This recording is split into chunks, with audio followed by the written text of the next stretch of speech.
what's up guys? Nga no, pupunta nga kami ngayon na palengke. Kasi mamimili kami ngayon ng aming pagkain for 3 months. Joke lang, for 1 week, no? Kasi lagi naman kami namimili every week.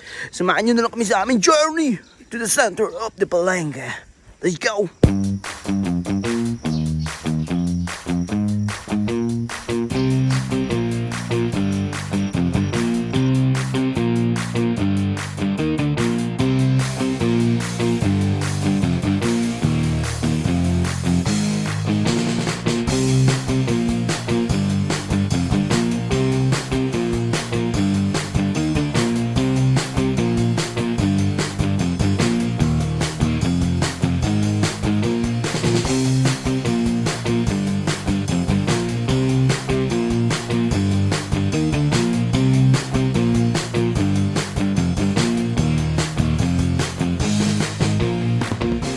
Ayun no, nakababa na kami guys.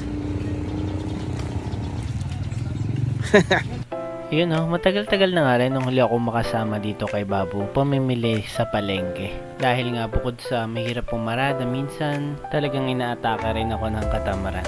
Pero ngayon nga no, sinamahan natin siya and this time commute kami. Para maramdaman ko rin ulit no kung gaano ka-effort ang araw na ganito para sa kanya. Madalas kasi pag namamalengke siya nakasama ko, ibababa ko lang siya sa tapat ng palengke at pupunta na ako kung saan man fast food na pwedeng pumarada. At aantayin ko na lang i-chat niya ako o tawagan para kaunin siya after niya mabili lahat ng kailangan. At dahil nga ngayon sumama ako mismo sa loob ng palengke, doon ko na nalaman at naalala na hindi nga pala ito basta-basta lakad-lakad lang.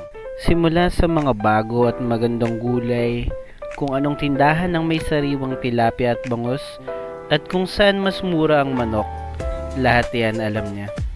Habang ako ay abala sa pagkuha ng mga shots namin, siya naman ay abala sa tunay na laban sa palengke.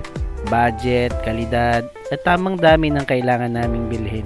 Di na nga namin alintana ang amoy ng isda, madulas na seget init ng palengke. Basta dire-diretso lang kami sa pagsingit at pamimili. At habang pauwi nga kami bit-bit ang mabibigat na pinamili, muli ko na namang naalala kung gaano ako kaswerte sa napangasawa ko. Kaya sa vlog na to, gusto ko lang sabihin kay Babu at sa mga masisipag na misis at girlfriend na maraming salamat sa pag-asikaso sa amin.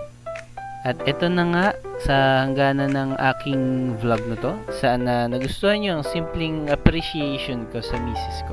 Hanggang sa susunod na vlog na lang. Paalam!